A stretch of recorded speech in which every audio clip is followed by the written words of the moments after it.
in the world of breaches, there's been a few lately that have really kind of stuck out. And also, Australia's been having a really bad month.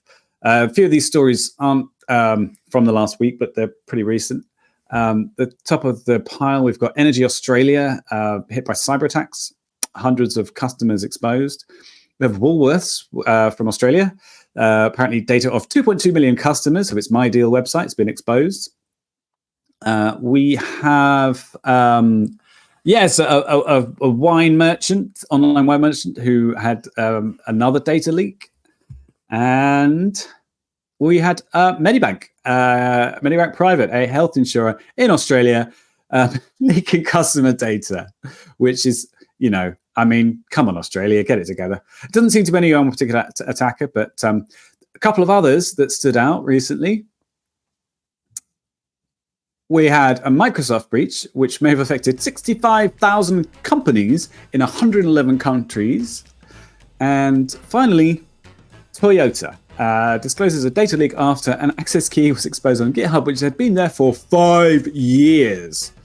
So there's the headlines. Let's have a chat with Mike today. Sadly, not John, on this episode of the Not So Critical Update.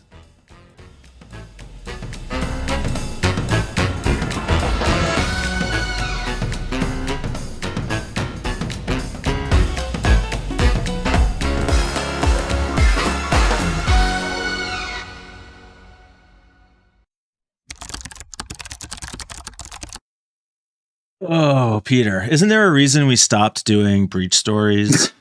Yeah, there is. I think there is such a thing as breach exhaustion.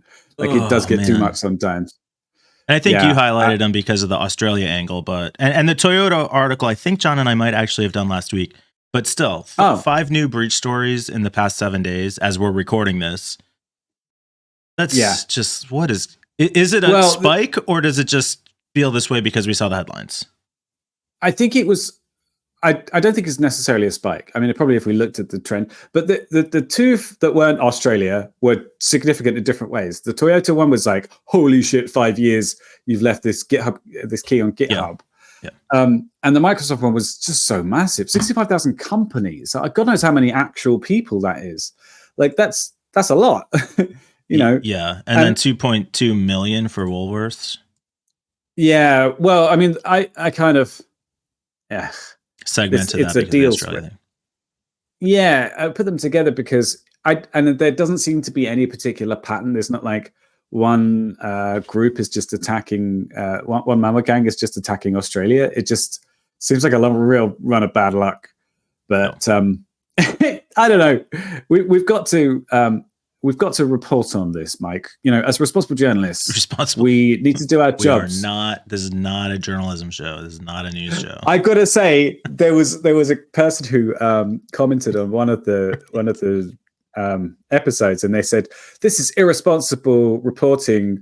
I was thinking it was about a mask or something. I can't remember. I just thought, bless you. Bless your fuzzy pink nose. Thank you.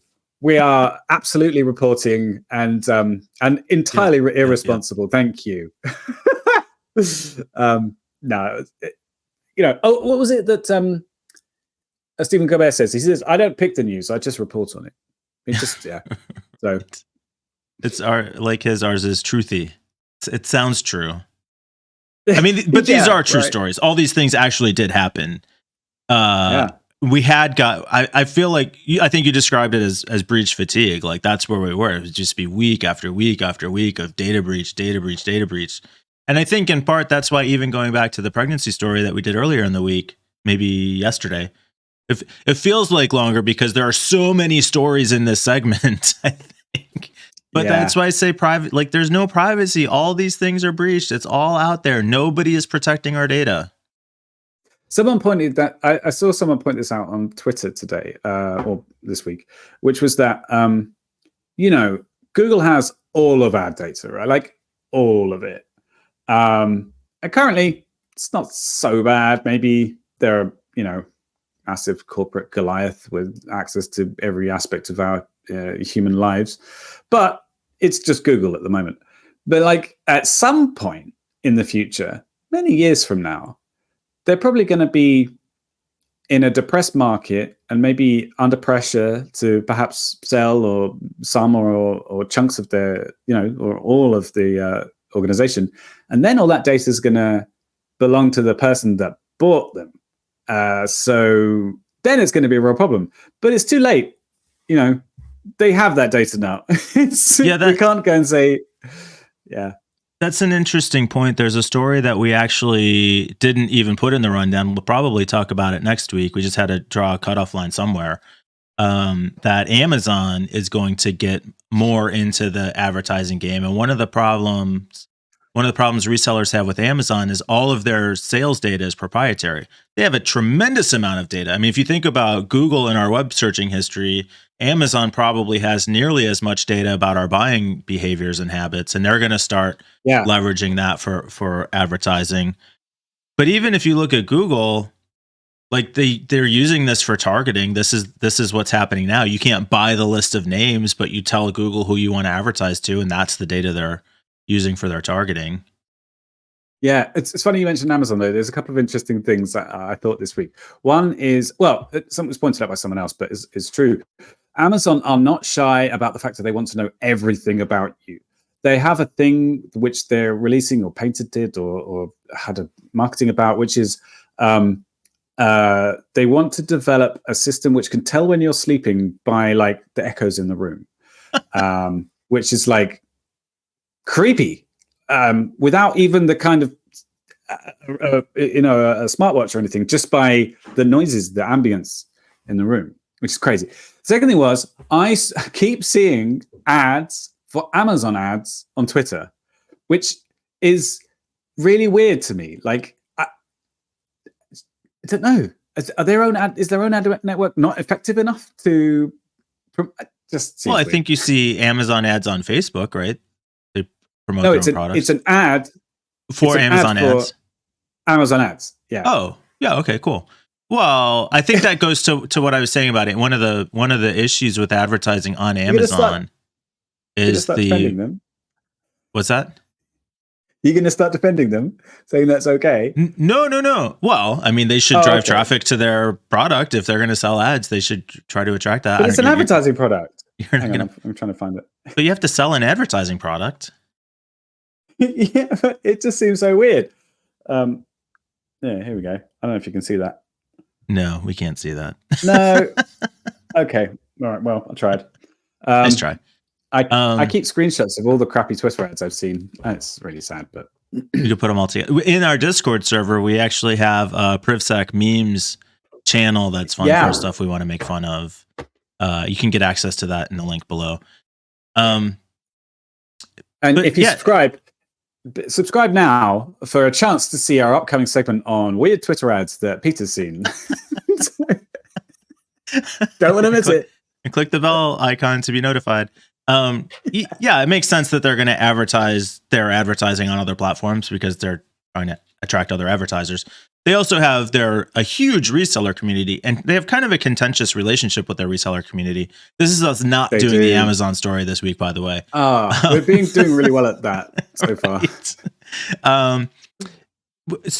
So to kind of loop back here, you mentioned Google. Some of these big, I guess. So how do I balance? What I'm thinking is you've got like Facebook, Amazon, Apple, Google, Netflix, Microsoft. Have all of those been breached? Like major breaches? I don't know that I've heard about a major Amazon breach. Maybe not a major Netflix breach. Facebook definitely. Google. Microsoft definitely.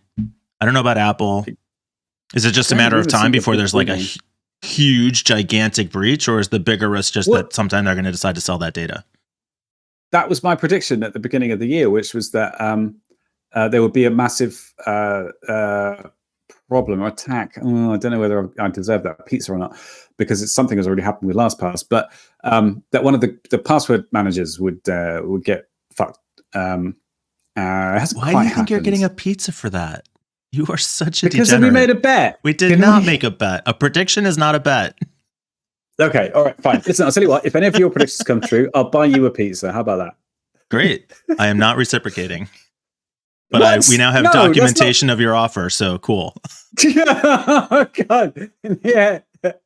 We can edit that. I'm gonna snip that. You can be sure that clip's coming back. Fine. I'll just send it to you at 391 Downsmith Avenue. Right. So I guess 2 questions. One, should we expect a giant breach? And 2, does it even matter? Like, all our data is already out there. What is somebody who breaches Google going to get that they don't already have? Yeah, that's true. And these data brokers, man, Jesus. Did I tell you about my escapades with some data brokers? No. So I was interested. There was a story that we did a little while ago about, I forget Kochava was the name of the company. They're a data broker, and you were able to buy like billions of data points about billions of devices. It was like mobile geolocation data. Mm-hmm. And each one individually identifies a mobile device, and it was kind of shocking, really. But I was interested in like how much it would cost and how available it was and how easy it is. So I signed up to a data broker website, and I said I wanted to buy some stuff, and I gave a justification for it. And holy shit, those guys are pushy. Like, that got like 6 people. Like, the owner of the data broker site put me in touch with 6 different data brokers who then harassed me almost, like, constantly saying, hey, we heard you're doing this. Hey, do you want this information? Hey, what do you like? It's like, so they share your data. Wow. I probably would do, yeah. But yeah, they really want to sell that data, and it's really easily available, and it's quite affordable for some prices. And there's lots of buyers. Does it matter? Probably not. Yeah. So any final points on what's going on in Australia right now, or did we cover it? Just good luck, mate. Figure it out. Yeah, figure it. Yeah, good luck, guys.